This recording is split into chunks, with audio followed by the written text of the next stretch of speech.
शादी में ऐसी क्या चीज है जो बाजार में नहीं मिलती है?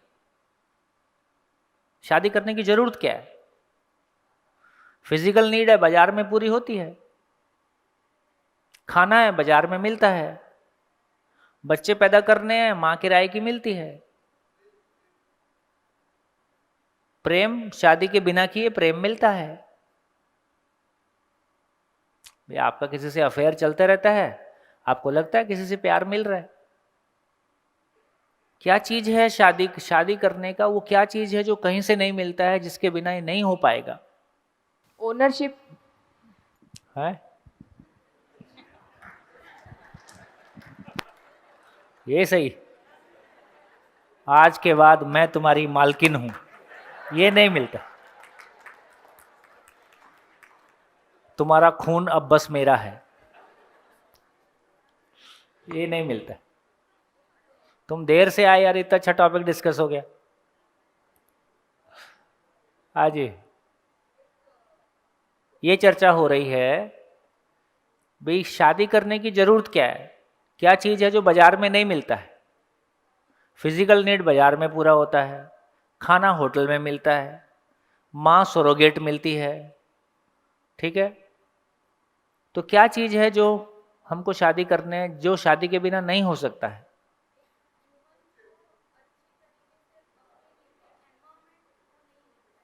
ना? हाँ जी, वो कुछ कहना चाह रहा है, देखो कुछ नया आइडिया लेके आएगा। हाँ जी, माइक। परिवार, परिवार बसाने की जरूरत क्या है? हाँ, चेक। सो ये परिवार, ये भी क्वेश्चन है कि आखिर परिवार क्यों बसाना है। हाँ, शादी करने का मेन पर्पस ये है कि आपको at the end of the day आपको you get that one person जिसके साथ in that one person you have all the relations that you ever had in your life, from a brother to a mother, like whatever it is. So that's one thing. बढ़िया। तो इसका मतलब ये हुआ कि हम यदि सही मायने में देखेंगे ना, तो ये कह रहे हैं कि हर मानव अपनी उपयोगिता को जानकर तृप्त होता है, हर मानव अपने महत्व को जानकर तृप्त होता है। ये लाइन आप सुनो मत सुनो, समझो मत समझो, 24 घंटे हमारे सर पे सवार रहती है। हर क्षण मैं अपने आप से पूछता हूँ कि मेरे होने का पर्पस क्या है। जब भी कोई आदमी बहुत लो फील करता है तो उसका मतलब इतना ही होता है कि वो ये फील करने लगता है किसी को मेरी ज़रूरत नहीं है, मैं किसी काम का नहीं हूँ। और जब कोई आदमी अपने आप को बहुत खुश महसूस करता है तो उसका आधार भी इतना ही होता है कि मैं बहुत उपयोगी हूँ, मैं बहुत काम की चीज़ हूँ। तो हर मानव, हर पूरे एग्जिस्टेंस में अब देखेंगे, हर इकाई के होने का कोई पर्पस है ना? हर इकाई के होने का कोई पर्पस है और वो अपने पर्पस के साथ है। मानव के रूप में हम देखें तो ये हमारी क्लैरिटी बनती है। कल भी हमने चर्चा किया था, अभी और अच्छे से कर सकते हैं। पदार्थ अपने होने को बनाए रखता है, पदार्थ अपने होने को बनाए रखता है, अपने होने की परंपरा को बनाए रखता है, क्योंकि वो अविनाशी है, उसका नाश नहीं हो सकता है। पेड़ पौधे अपने होने को बनाए रखते हैं बीज परंपरा के द्वारा। पशु पक्षी अपने होने को बनाए रखते हैं वंश परंपरा के द्वारा। इसका मतलब ये समझ में आया कि नेचर में जो कुछ भी है वो अपने होने को बनाए रखता है। अपने होने को बनाए रखना एक बाई नेचर इंस्टिंक्ट है, एक बाई नेचर। वो क्यों है उसकी गहराई में जाके आगे कभी समझ सकते हैं, लेकिन ये क्लैरिटी हमारी बनी कि पदार्थ अपने होने को बनाए रखता है क्योंकि उसको नष्ट नहीं किया जा सकता, लेकिन पेड़ पौधे को नष्ट किया जा सकता है। वो अपने होने को बनाए रखता है क्योंकि वो बीज से अपने आप को मल्टीप्लाई करता है। जो बीज विधि से पौधे अपने आप को मल्टीप्लाई करते हुए अपनी परंपरा को बनाए रखते हैं, पशु वंश विधि से अपने आप मल्टीप्लाई करते हैं, अपनी वंश परंपरा को बनाए रखते हैं। मानव अपने होने को बनाए रखे, कैसे हो पाएगा? वंश परंपरा से हो पाएगा। हम एक दूसरे की जान लिए पड़े हैं। तो मानव के बारे में कहा कि मानव वंश परंपरा नहीं है, मानव ज्ञान परंपरा है। तो इसका मतलब है कि मानव अपने होने को बनाए रखे, अपने मानव के होने का प्रमाण है, मानव के होने का प्रमाण है कि वो अपने प्रतिरूप को तैयार करता है, वो अपने प्रतिरूप को संतान के रूप में तैयार करता है। तो मानव अपने होने को मल्टीप्लाई करता है, मानव अपने आचरण को, शरीर का मल्टीप्लाई होना बाय नेचर है, वो बायोलॉजिकल फिनोमिना है, उसमें हमारा आपका योगदान नहीं है। इसलिए जन्म देने से माँ नहीं हो गई और जन्म देने से बाप तो बाप होता ही नहीं है। माँ को फिर भी माँ होने का फीलिंग आ जाता है क्योंकि वो बायोलॉजिकल है। बच्चा माँ के पेट में 9 महीने रहा है, उसको इसका एहसास है, इसलिए उसको अपने माँ होने की फीलिंग में कोई शंका नहीं है। तो माएँ अपने माँ का जो भाव है, ममता भाव है, उसको बायोलॉजिकली फील कर सकती है, करती है, उसमें शंका नहीं है।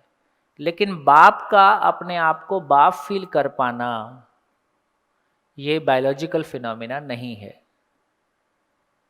इसलिए जब तक बच्चा शू करके उसका रुद्राभिषेक नहीं करता है 6 महीने, तब उसके भीतर से बाप जन्म लेता है। हाँ, कई लोग हैं, मैं मिला हूं, क्योंकि जब एक आदमी बाप बनते हैं ना तो उसके शरीर में तो कोई चेंज आता नहीं है, वो तो ठीक ठाक रहता है, तो उसको कुछ पता नहीं चलता है कि मैं बाप बन गया। जो लोग बाप बने वो अपने आप से पूछ के देखें उनके अंदर बाप का भाव आता है क्या, है ना। देखो वर्स्ट कंडीशन कैसी है, दुनिया में ऐसे एग्जाम्पल मिलेंगे कि बाप ने बेटी से गलती किया, ऐसा एग्जाम्पल कभी नहीं मिलेगा कि माँ ने बेटे से गलती किया।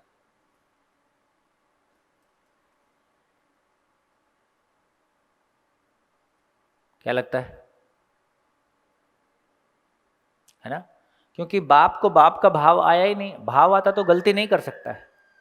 यदि बाप के अंदर बाप होने का भाव होता तो गलती नहीं कर सकता है। सूत्र है, संबंध है तो शोषण नहीं, शोषण है तो संबंध नहीं। यदि संबंध पहचान लिया तो आदमी गलती कर नहीं सकता है। गलती किया है इसका मतलब संबंध पहचाना नहीं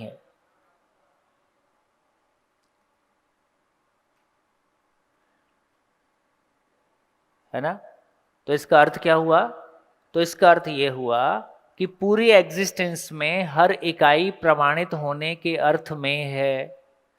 पूरे एग्जिस्टेंस में हर इकाई प्रमाणित होने के अर्थ में है, वो अपने होने को प्रमाणित करती है। पदार्थ मात्रा विधि से अपने होने को प्रमाणित करता है, पेड़ पौधे बीज विधि से अपने होने को प्रमाणित करते हैं, पशु पक्षी वंश विधि से अपने होने को प्रमाणित करते हैं, मानव ज्ञान विधि से अपने होने को प्रमाणित करता है। तो मानव अपने ज्ञान को अपने संतान में मल्टीप्लाई कर पाए, इससे कम में उसको तृप्ति नहीं मिलेगा। मानव अपने ज्ञान को मतलब आचरण को, मानव अपने आचरण को मल्टीप्लाई किसके साथ करेगा, अपने घर में अपने बच्चे के साथ करेगा कि पड़ोसी घर में करेगा। तो जिसके साथ वो 24 घंटे सांस लेगा उसी के साथ अपने आचरण को मल्टीप्लाई करने का अवसर है ना। जिसके साथ वो जिएगा उसके साथ अपने आचरण को मल्टीप्लाई करने का अवसर है। तो इससे ही हमारी क्लैरिटी बनती है कि जिसको हम शादी बोल रहे हैं, जिसको हम विवाह बोल रहे हैं, वो बेसिकली अपना प्रतिरूप तैयार करना है ना। अपना प्रतिरूप तैयार करने का मतलब है कि उस संतान में उस आचरण को मैं देखना चाहता हूं कि आचरण मल्टीप्लाई होता है, मैं आचरण को मल्टीप्लाई कर पाया। अब आचरण को मल्टीप्लाई करना है तो उसके लिए शरीर है तो उसके लिए खाने पीने का जुगाड़ है, तो उसके लिए जॉब है, तो उसके लिए स्किल है, उसके लिए फैक्ट्री है, उसके लिए सब कुछ। तो इस शरीर को बनाए रखने के लिए मैं शरीर को जिंदा बनाए रखना चाहता हूं, क्योंकि मैं मेरे जीवन के और मेरे पास आचरण नहीं है तो मैं मल्टीप्लाई क्या करूंगा। तो पहला काम ये है माँ बाप के रूप में, एक मानव के रूप में, कि मैं उस आचरण को स्वयं पा जाऊं, मैं मेरे भीतर के खालीपन से उस मुक्ति को पा जाऊं।